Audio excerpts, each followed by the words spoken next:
Hello, everyone. Welcome to another Donneron Monologue podcast. I am your host, Beau. And before we get into it today, I again just want to thank our sponsor and longtime supporter of the show, Ashley Luann K. You can follow her on Instagram at The Minnesota Nurse. That's all one word, all lowercase. So go follow her there for some pretty cool nursing-related content. And she updates pretty much every day, so check that out for us. Guys, this week we're going to go over a topic that I am really excited to go over about. We're just going to talk about JRPGs in the West. And I've selected 5 games, 1 game each day, and that's sort of going to go over how this sort of blew up in the West and how it became as big as it did.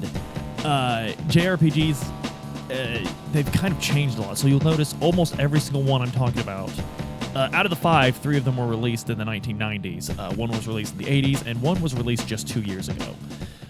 The reason I've selected these, and the reason there are so many in the 90s, is because the genre has changed a lot. And invariably, I think if you talk to big fans of the genre, the past 2 decades were kind of a dry spot there was a lot of great ones, a lot of really good ones, but there weren't a lot of game-changing ones. So today, let's go ahead and get started with it. We're going to talk about the grandfather of the entire genre.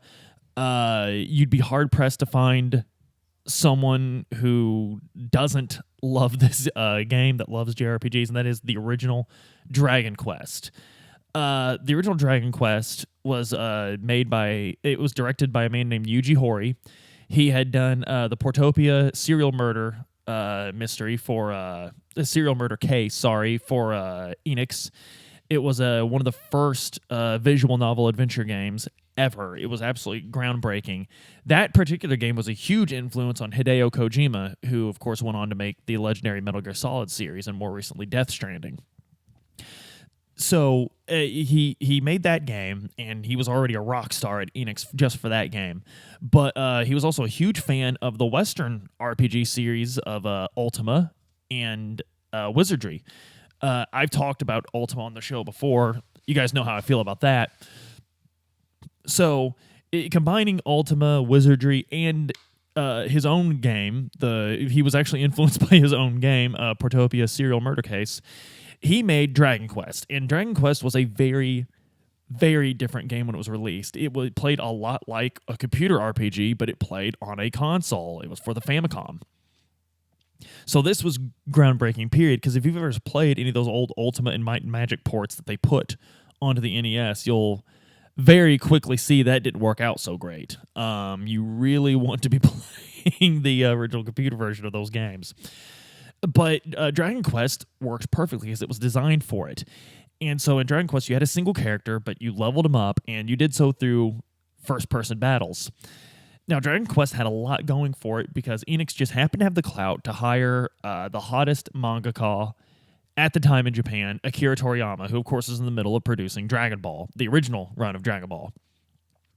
So they got him to do the character designs, and when he was sort of a bit of a RPG legend here, when Toriyama was first designing characters, a little nervous, hadn't done something like this before, He, of course, was already hyper successful with Dr. Slump, a manga series, and then Dragon Ball.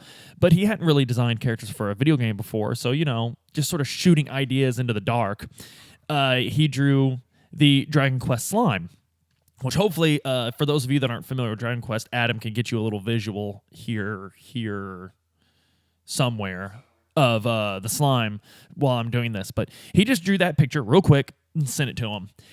And they just fell in love with it. And as you can see, if it's shown up by now, it's really cute, it's silly, it's just perfectly Akira Toriyama, and they love the idea. Toriyama thought they would turn it down because it's supposed to be, this quest, this adventure and everything. It was supposed to be very, very serious and fantasy-like, but they loved it. And I think that sort of set this tone for Dragon Quest that would follow it through all of its games. And what I love about Dragon Quest is Yuji Horii is always directly involved.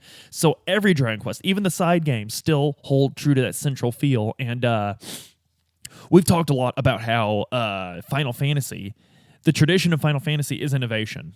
Every game's going to be wildly different from the other. And I think that's awesome. But with Dragon Quest, the tradition is hardcore tradition. From Dragon Quest to Dragon Quest 11, you're going to be playing a very similar game, but different enough. It's similar in a way that makes you appreciate how similar it is. And I really love that. Like that, I adore that about Dragon Quest. But anyway, in Dragon Quest, very, very simple story. There's a princess. She's been kidnapped. You are the descendant of a legendary hero. You're actually a descendant of the hero from Dragon Quest 3, which you'll find out. You'll play as him, of course, in 3. And you need to go save this princess from this evil lord who was vanquished by your ancestor, but now he's back. An evil dragon lord. So very simplistic story, but one thing we need to understand is there was not a game like Dragon Quest before Dragon Quest. There simply was not. So you had a world map. You had random encounters that were played off in the first person where you had all the time in the world to make your decision. You weren't actively fighting. You were sitting there and going through menu trees and picking what you wanted to do, casting spells, using attacks, running when you had to. And so that was very much like Wizardry. The overworld was very much like Ultima.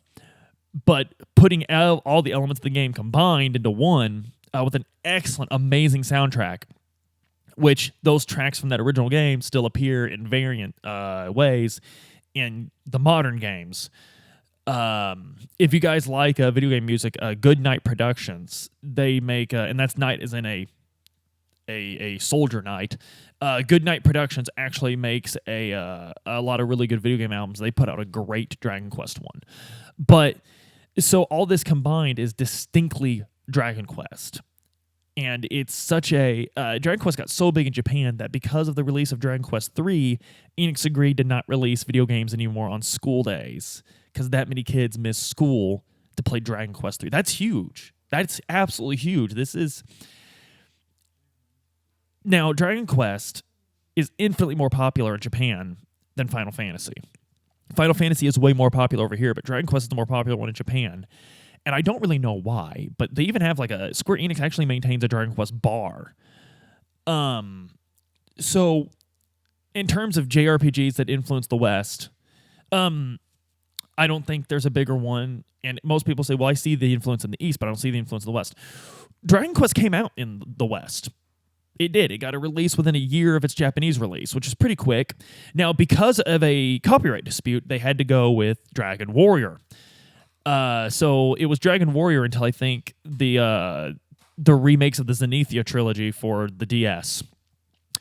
And so Dragon Warrior came out, and Dragon Warrior, Nintendo Power subscribers, which if you guys remember in 1989, there was a ton of, Nintendo Power subscribers actually got a free copy of this game.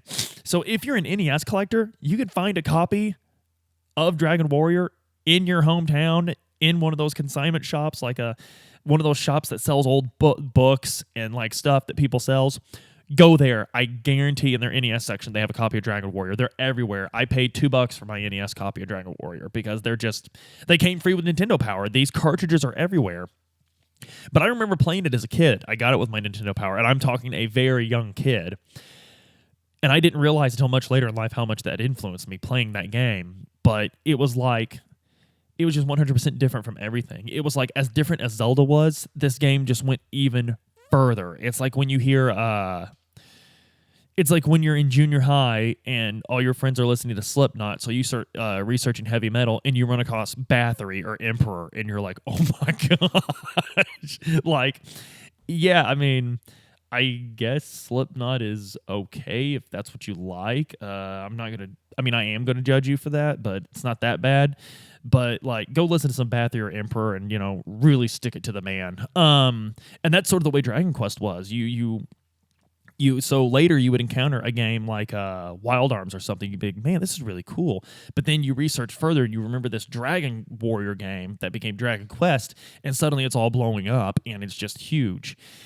And so it's hard to describe because I don't think any other game in any other genre... Well, I take that back. Super Mario Brothers in the genre platformer. We're still using elements from that game to this day in platformers, and your game will be judged harshly if these elements aren't present, which it should be because it created the genre. Dragon Quest is the same way. It created the JRPG, so your game will be harshly will be judged harshly if it doesn't have these in it. In fact, it won't be a JRPG because this is the reason why JRPGs are what they are. So going to new towns, buying new equipment, random encounters, menus in these encounters, things of that nature. This all boils back down to Dragon Quest. And yes, he did take elements from his own game, Portopia. He did take elements from Ultima and elements from Wizardry, but he was able to concoct them in such a way that it made something truly original, truly inspiring, truly great. It was kind of like how rock and roll in the early days in the 50s was just blues music with a little country in it. That's where rock and roll came from. Listen to like Roy Orbison and well, actually more accurately, I guess, Little Richard and Chuck Berry would be the more accurate origins of rock and actually the absolute more accurate origins of rock and roll.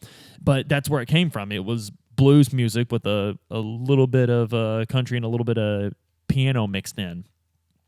So it's hard to believe, right, that rock and roll used to predominantly feature piano rather than guitar. It's true, but it's kind of weird now that we think about it nowadays. Jerry Lee Lewis, Adam mentioned, that's another one.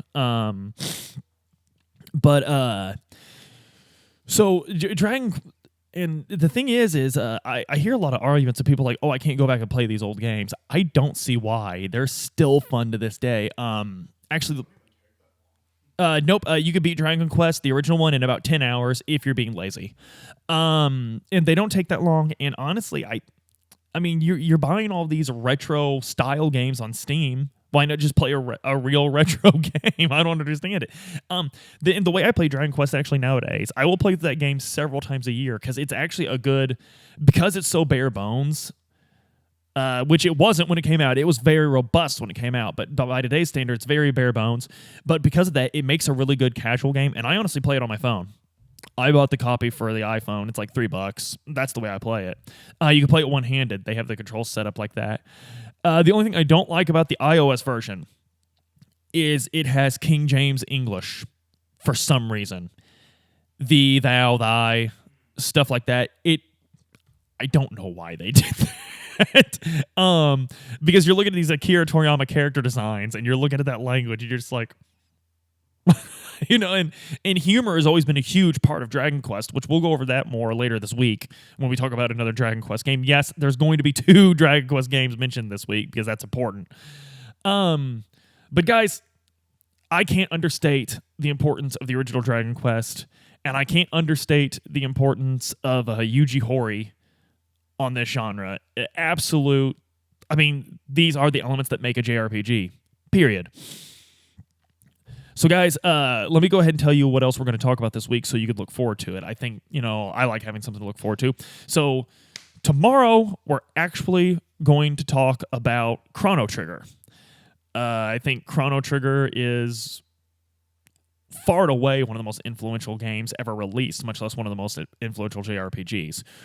Wednesday, we will go over Super Mario RPG, which was responsible for getting a lot of Westerners into RPGs because there were RPGs released in the West, of course. But I think until Mario had his face on one, we weren't really ready to fully commit to that. And Super Mario RPG is still just a great game to play today.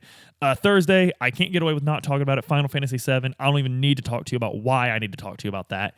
And on Friday, we'll actually talk about Dragon Quest XI because despite being released just 2 years ago, I think it reminded us of the base elements of a JRPG so well that I think we're going to see a lot of great games that were inspired by that return to its roots. So guys, please like, share, and subscribe. Click the little bell. That way you know when I'm talking about these games. Be sure to tell your friends about it. We still have our Patreon and our merch links up, so please check those out. All of that goes back into making this a better show. If you want to join the discussion on Discord, I strongly suggest you do that. In the evenings, we're absolutely blowing that thing up. It's a lot of fun in the evenings. I look forward to those notifications on my phone. We're having a lot of fun. And guys, I think most importantly, what I want you to do, I need you to do something for me till the next time I see you.